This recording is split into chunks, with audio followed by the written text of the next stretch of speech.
Hello students, JAC board के द्वारा जो 11th का एग्ज़ाम होने वाला है उसका हम लोग इंपॉर्टेंट क्वेश्चन लेकर आए हैं। इसमें हम आपको heat and transfer of heat से रिलेटेड क्वेश्चन बताएंगे। ये बहुत इंपॉर्टेंट क्वेश्चन है जो आपका बोर्ड में आएगा और जेईई मेन और नीट में भी आ सकता है ये क्वेश्चन, या फिर स्टेट लेवल का कोई भी इंजीनियरिंग का एग्ज़ाम हो उसमें भी आ सकता है। तो चलिए बिना देर के हुए हम लोग क्वेश्चन की तरफ बढ़ते हैं। फर्स्ट नंबर क्वेश्चन क्या कह रहा है, temperature of the water at the surface of lake is -20 degree Celsius. मतलब जो वाटर का टेम्परेचर है वो लेक के मतलब कि तालाब का जो ऊपर का सरफेस है उसका टेम्परेचर कितना है, -20 डिग्री सेल्सियस है। Then temperature of the water just below the lower surface of the ice layer is, तो यहाँ पे कितना होगा 0 डिग्री सेल्सियस। सरफेस का -20 है तो उससे ज़्यादा होगा, अंदर का जो टेम्परेचर है उससे ज़्यादा रहता है, तो कितना होगा यहाँ पे 0 degree Celsius. Option number B सही होगा यहाँ पे। चलिए नेक्स्ट क्वेश्चन की तरफ हम लोग बढ़ते हैं। देखिए अब सेम क्वेश्चन अगर क्या कर रहा है यहाँ पे, surface of the lake is at 2 degree Celsius, वहाँ पे -20 था, यहाँ पे कितना है 2 डिग्री सेल्सियस पे कर रहा है। तो find the temperature of the bottom of the lake, तो बॉटम का टेम्परेचर यहाँ पे कितना हम लोग बोलेंगे 4 डिग्री सेल्सियस। 2 डिग्री सेल्सियस ऊपर का है तो उसके अंदर का टेम्परेचर कितना होगा 4 डिग्री सेल्सियस होगा यहाँ पे। तो ऑप्शन नंबर सी आपका यहाँ पे सही होगा। तो अगर आपको नहीं मालूम है तो आप ये जान जाइए कि ऊपर का 2 डिग्री सेल्सियस है तो नीचे का कितना होगा 4 डिग्री सेल्सियस। ऊपर का अगर -20 डिग्री सेल्सियस है तो अंदर का कितना होगा, ये कितना होगा जस्ट नीचे 0 डिग्री सेल्सियस। नेक्स्ट क्वेश्चन हम लोग देखते हैं। ये देखिए नेक्स्ट बहुत इंपॉर्टेंट क्वेश्चन आपका, वाटर हैज मैक्सिमम डेंसिटी है, तो वाटर का मैक्सिमम डेंसिटी कितना पे होता है, तो 4 डिग्री सेल्सियस पे वाटर का क्या होता है डेंसिटी मैक्सिमम रहता है। तो यहाँ पे आंसर आपका कितना आएगा 4 degree Celsius. Option number D आपका सही होगा। चलिए नेक्स्ट क्वेश्चन हम लोग देखते हैं। देखिए नेक्स्ट क्वेश्चन क्या कह रहा है, water is heated from 0 degree Celsius to 10 degree Celsius then its volume. अगर वाटर को 0 से हम लोग 10 डिग्री सेल्सियस तक गर्म कर रहे हैं तो इसका वॉल्यूम क्या होगा, फर्स्ट डिक्रीज, पहले डिक्रीज करेगा और फिर क्या होगा इंक्रीज करेगा। तो पहले क्या होगा 0 से 4 डिग्री सेल्सियस तक वॉल्यूम डिक्रीज करेगा, लेकिन डेंसिटी क्या होगा इंक्रीज करेगा। अगर डेंसिटी पूछेगा तो बोलेगा कि डेंसिटी इंक्रीज करेगा, क्योंकि 4 डिग्री सेल्सियस पे मैक्सिमम डेंसिटी होगा और उसके बाद फिर क्या होगा वो डिक्रीज करेगा, सॉरी मतलब डेंसिटी डिक्रीज करेगा लेकिन वॉल्यूम क्या होगा इंक्रीज करेगा। तो first decreases and then increases. Option number B आपका यहाँ पे सही होगा। चलिए नेक्स्ट क्वेश्चन हम लोग टेम्परेचर से रिलेटेड देखते हैं। The correct value of 0 degree Celsius on kelvin scale, तो 0 डिग्री सेल्सियस का केल्विन स्केल पे करेक्ट वैल्यू कितना होगा, तो 273 हर किसी को मालूम है, लेकिन 273.15 केल्विन होगा, ये ध्यान में रखना है। देखिए चारों ऑप्शन यहाँ पे कंफ्यूज करने वाला है, तो 273.15 केल्विन। ऑप्शन नंबर ए आपका यहाँ पे सही होगा।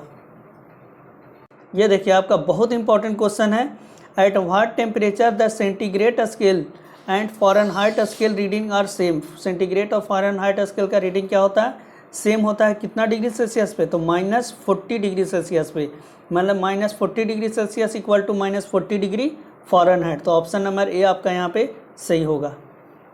The temperature on Celsius scale is 25 degree Celsius. What is the corresponding temperature on the Fahrenheit scale? तो Fahrenheit scale पे कितना होगा, तो इसके लिए एक फार्मूला आपका क्या है, ये देखिए फार्मूला आपका C/5 मतलब C/100 equal to F-32/180 degree होता है। तो उसी को हम लोग काट करके C/5 F-32/9 किए हैं, तो C का वैल्यू 25 पुट किए और सॉल्व करेंगे तो आपका 77 डिग्री फ़ारेनहाइट होगा। तो ऑप्शन नंबर आप लोग वीडियो को पॉज करके इसके सॉल्यूशन को देख सकते हैं, तो बी ऑप्शन आपका होगा। ये देखिए नेक्स्ट क्वेश्चन, ये थर्मल एक्सपेंशन से रिलेटेड आपका क्वेश्चन है कि 2 hole of unequal diameter D1 and D2 are cut in a metal sheet. Metal sheet में दो यहाँ पे होल हम लोग किए हैं, D1 एंड D2 डायमीटर का होल किए हैं। तो कह रहा है कि जब इसको हीट करेंगे तो किसका डायमीटर बढ़ेगा या घटेगा, क्या होगा। तो कोई भी हीट हम लोग प्लेट को करेंगे और उसके अंदर अगर होल है तो वो होल का साइज़ क्या होगा, बढ़ेगा ही हीट करने से। तो होल का साइज़ बढ़ेगा तो D1 और D2 दोनों का डायमीटर क्या होगा इंक्रीज करेगा। तो D1 and D2 both increase. आपका ऑप्शन नंबर बी सही होगा। चलिए अब हम आगे आपको कंडक्शन, कन्वेक्शन एंड रेडिएशन से रिलेटेड क्वेश्चन आपको करवाते हैं। तो देखिए यहाँ पे क्या कर रहा है, mud house are cooler in summer and warmer in winter because. मिट्टी का जो घर होता है, आप लोग के पास तो होगा मिट्टी का घर गांव में जो होंगे, तो मिट्टी का जो घर होता है वो गर्मी के दिन में क्या होता है ठंडा रहता है और ठंडा के दिन में अंदर क्या रहता है गर्म रहता है। तो ये क्यों होता है, क्योंकि मड जो मिट्टी होता है वो बैड कंडक्टर ऑफ हीट होता है। गर्मी के दिन में बाहर का गर्म हवा को अंदर नहीं आने देता है, तो अंदर में ठंडा रहता है, और ठंडा के दिन में अंदर गर्म रहता है और बाहर से ठंडा हवा को नहीं आने देता है, तो हम लोग को अंदर में क्या होता है, गर्म महसूस होता है। क्योंकि ये जो मिट्टी का जो दीवार होता है वो बैड कंडक्टर ऑफ हीट होता है। लेकिन वही सीमेंट, बालू, ये सब का हम लोग जो दीवार बनाते हैं तो उसमें क्या होता है, वो हीट को एब्जॉर्व करता है, इसलिए वो क्या होता है, गर्म हो जाता है। इसलिए मिट्टी का घर सबसे बेस्ट होता है। तो ऑप्शन नंबर सी आपका सही हो गया। देखिए इसमें कह रहा है in which of the following process convection does not take place.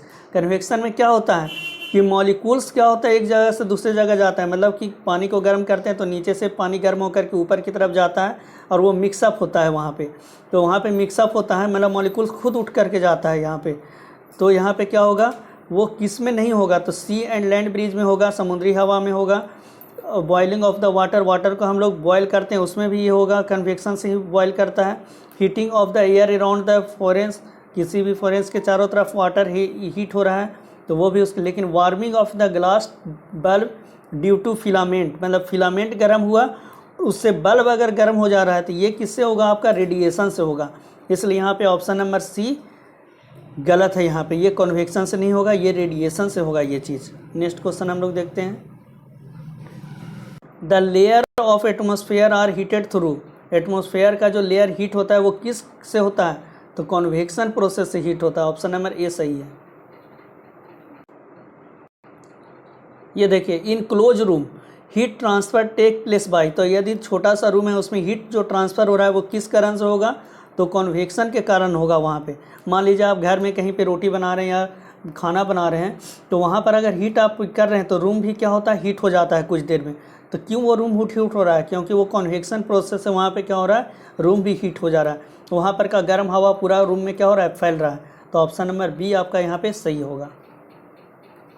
ये देखिए in which of the following heat travel in a straight line with the speed of the light. Light के स्पीड से हीट ट्रेवल होता है, तो किस में होता है, थर्मल रेडिएशन में क्या होता है, बहुत स्पीड से हीट क्या होता है, ट्रांसफ़र होता है। तो thermal radiation option number A सही होगा। देखिए in which process rate of heat transfer is maximum. Radiation में क्या होता है, हीट ट्रांसफ़र का प्रोसेस क्या होता है, मैक्सिमम होता है, क्योंकि इसके लिए मीडियम का कोई आवश्यकता नहीं होता है। मीडियम हो तो भी सही, नहीं हो तो भी सही। तो रेडिएशन क्या होता है, सबसे फास्ट प्रोसेस है। तो ऑप्शन नंबर सी आपका सही है। नेक्स्ट क्वेश्चन देखिए क्या कह रहा है, which of the following law state that good absorber of heat are good emitter. जो हीट का गुड एब्जॉर्ब कर सकता है, एब्जॉर्बर है, वो हीट का गुड इमीटर भी होता है। तो ये किरचॉफ लॉ के कारण होता है। तो 6 का ऑप्शन नंबर बी सही होगा, किरचॉफ लॉ के कारण। तो ये सब आपका एग्जाम में श्योर है, आएगा बोर्ड एग्जाम में आपका, कि जो गुड एब्जॉर्बर है वो अगर गुड इमीटर है तो वो किस लॉ के कारण ऐसा होता है, तो किरचॉफ लॉ के कारण होता है। अब किरचॉफ लॉ चलिए आप लोग को 12th में पढ़ना है तो करेंट में पढ़ना है, लेकिन 11th में किरचॉफ लॉ है आपका हीट में पढ़ने के लिए। तो ऑप्शन नंबर बी सही है। नेक्स्ट क्वेश्चन देखिए, red flower kept in green light. ये तो आप लोग को 10th क्लास में पढ़ना है। यदि हम लोग लाल गुलाब को हरा प्रकाश में देखेंगे तो कैसा दिखाई देगा, वो तो काला दिखाई देगा यहाँ पे, क्योंकि वो हरा प्रकाश को एब्जॉर्व कर लेगा, तो इसलिए ब्लैक होगा। 17 का सी आंसर होगा आपका। नेक्स्ट क्वेश्चन देखिए, विच of the following is the example of ideal black body. Ideal black body का कौन एग्जाम्पल है यहाँ पे, तो ये pin hole in a box. एक बॉक्स लेंगे उसमें एक छोटा सा पिन तरह का होल कर देंगे तो वो क्या होगा, आइडियल ब्लैक बॉडी होगा। ऑप्शन नंबर सी सही होगा। नेक्स्ट देखिए, a body which emit radiation of all possible wavelength. मतलब कोई बॉडी है वो इमिट कर रहा है रेडिएशन का सभी पॉसिबल वेवलेंथ में, तो वो उस बॉडी को हम लोग कैसा बोलते हैं, तो परफेक्टली ब्लैक बॉडी बोलते हैं। तो ऑप्शन नंबर डी आपका सही होगा, perfectly black body. Next question है, a hot body will radiate heat most rapidly if its surface is. तो अगर सरफेस ब्लैक और रफ रहेगा तो वो क्या करेगा, वो हॉट बॉडी जो है वो रेडिएट करेगा हीट मोस्ट, बहुत तेज़ी से हीट को क्या करेगा, रेडिएट करेगा, अगर ब्लैक और रफ सरफेस रहेगा तो। When red glass is heated in A dark room. अगर लाल कलर का ग्लास है उसको हम लोग हीट कर रहे हैं डार्क रूम में, तो वो कैसा दिखाई देगा, तो वो आपको ग्रीन दिखाई देगा।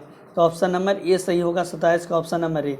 28 नंबर देखिए, there is a black spot on a body. Body में ब्लैक स्पॉट है। If a body is heated and carry a dark room then it glow more. वो हीटेड को अगर हम लोग डार्क रूम में ले जाएंगे तो क्या होगा, बहुत ज़्यादा ही ग्लो करेगा। This can be explain on the basis of, तो ये किस बेसिस पे एक्सप्लेन करेंगे हम लोग, तो इसको किरचॉफ लॉ के बेसिस पे हम लोग एब्जॉर्ब ये करेंगे, एक्सप्लेन करेंगे। तो ऑप्शन नंबर सी सही होगा। नेक्स्ट देखिए according to Wien's law, Wien's law के कारण क्या होता है, तो विन्स लॉ में क्या होता है, लैम्डा मैक्सिमम इंटू टी, मतलब maximum wavelength into temperature T equal to क्या रहता है, कांस्टेंट। तो बस इस फार्मूला को आप लोग याद रखिएगा, इससे ज़्यादा आपका नहीं पूछेगा। और डिटेल पढ़ना है तो आपको विन्स लॉ, जेईई मेन, ये सब के लिए स्पेशली आपको अलग से पढ़ना होगा। तो lambda M into T equal to क्या होगा, कांस्टेंट, ये हो गया विन्स लॉ। नेक्स्ट क्वेश्चन देखिए, the surface temperature of the sun, इस सन का जो सरफेस होता है उसका टेम्परेचर कितना होता है, तो 5800 केल्विन, 5800 केल्विन होता है temperature. Colour of shining bright star is an indication of, यदि कोई स्टार है वो बहुत ज़्यादा चमक रहा है, चमक बहुत ज़्यादा है, या फिर उसका जो कलर है, शाइनिंग का कलर से हम लोग क्या बता सकते हैं, तो उसका टेम्परेचर बता सकते हैं। तो उसका शाइनिंग क्या है, वाइट है या ग्रीन है या रेड है, उससे हम लोग बता सकते हैं कि उसका टेम्परेचर कितना ज़्यादा है या फिर कम है। तो ऑप्शन नंबर सी सही होगा। Next question number 12, if a black body is heated at a high temperature, black body को हाई टेम्परेचर पर अगर हम लोग हीट कर रहे हैं तो it seems to be white, लोहा है, लोहा को गर्म कर दिए, बहुत ज़्यादा गर्म कर दिए, पहले तो गर्म करेंगे, लोहा काला होता है, गर्म किए तो लाल होगा, और बहुत ज़्यादा गर्म कर देंगे तो वो वाइट दिखेगा डार्क रूम में वहाँ पे। तो यहाँ पे ऑप्शन नंबर बी आपका सही होगा। 30 नंबर क्वेश्चन देखिए, relation between the colour and temperature of the star is given by, ये किस लॉ के द्वारा दिया गया, कि यहाँ पे किस लॉ के द्वारा दिया गया कि उसका जो टेम्परेचर क्या है और उसका वहाँ पे, तो रिलेशन बिटवीन टेम्परेचर, कलर और मतलब कि स्टार का कलर और वो टेम्परेचर के बीच का जो रिलेशन है वो किस लॉ के द्वारा दिया गया है, तो विंग्स डिस्प्लेसमेंट लॉ के द्वारा दिया गया है। तो विंग्स साइंटिस्ट का नाम है, तो विंग्स डिस्प्लेसमेंट लॉ के द्वारा दिया गया। नेक्स्ट क्वेश्चन देखिए, यहाँ पे क्या कह रहा है आपका, the temperature of the star is determined by, देखिए सेम क्वेश्चन आपका, तो विंस डिस्प्लेसमेंट लॉ, हम बार बार एक ही क्वेश्चन इसलिए दिए ताकि आप इस लॉ को याद रख सकें, तो Wien's displacement law. Next 18 number question है, on increasing the temperature of a substance gradually which of the following colour will be notice by you, अगर हम लोग किसी भी टेम्परेचर पे हीट कर रहे हैं तो वहाँ पे कौन सा कलर आपके द्वारा नोटिस होगा, तो वाइट कलर वहाँ पे नोटिस होगा जब हम लोग टेम्परेचर बढ़ाएंगे किसी चीज़ का। तो नेक्स्ट देखिए 37 number question, the spectral, 37 number question से पहले आप ये देखिए, विंस डिस्प्लेसमेंट लॉ, रुकिए ये देखिए नेक्स्ट क्वेश्चन क्या कर रहा है, the spectral energy distribution of a star is maximum at twice temperature as that of the sun, the total energy radiated by the star is, तो स्टार के द्वारा टोटल एनर्जी रेडिएटेड, तो energy radiated जो होता है ई directly proportional to होता है T पे पावर 4, मतलब जो भी टेम्परेचर होता है उस पर पावर 4 के डायरेक्टली प्रोपोर्शनल होता है। तो यहाँ पे देखिए टेम्परेचर को कितना हम लोग कर रहे हैं, तो 2 टाइम्स कर रहे हैं, तो यहाँ पर ई जो होता है एनर्जी वो डायरेक्टली प्रोपोर्शनल टू क्या होता है, टी पे पावर 4। अब यहाँ पे ई डैश हमको निकालना है, तो ये क्या होगा, 2t हो रहा है, टेम्परेचर दुगना कर रहे हैं और 2 पे पावर 4 कर रहे हैं, तो ई डैश कितना होगा आपका, तो ये हो जाएगा 16 ई हो जाएगा, 2 पे पावर 4 करेंगे तो 16 और ये ई हो जाएगा, तो 16 गुना हो जाएगा। तो ऑप्शन नंबर सी आपका यहाँ पे सही होगा, 16 times of that of the sun. Next question देखिए, same question, if the temperature of the sun is double the rate of energy receive on the earth will be increase by a factor of, तो ये भी क्या होगा, 16 गुना बढ़ जाएगा, तो option number D सही होगा। नेक्स्ट देखिए, according to Newton law of cooling the rate of cooling of a body is proportional to the rate of cooling किसके प्रोपोर्शनल होता है, तो difference of temperature of the body and surrounding, मतलब वहाँ पे कितना रेट कूलिंग कितना ज़्यादा होगा वो डिपेंड करता है सराउंडिंग के टेम्परेचर पे, कि सराउंडिंग का टेम्परेचर क्या है, ज़्यादा है या फिर आपका कम है, वहाँ पे इस पर डिपेंड करता है रेट ऑफ कूलिंग आपका।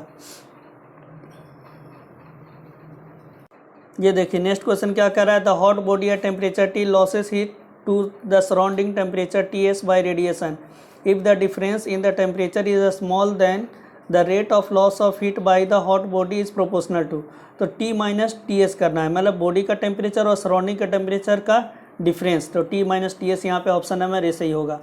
4 नंबर क्वेश्चन क्या कर रहा है, Newton's law of cooling is a special case of Stefan's law, तो स्टेफन्स लॉ का वो क्या है, स्पेशल केस है, तो 4 का ये हो गया आपका।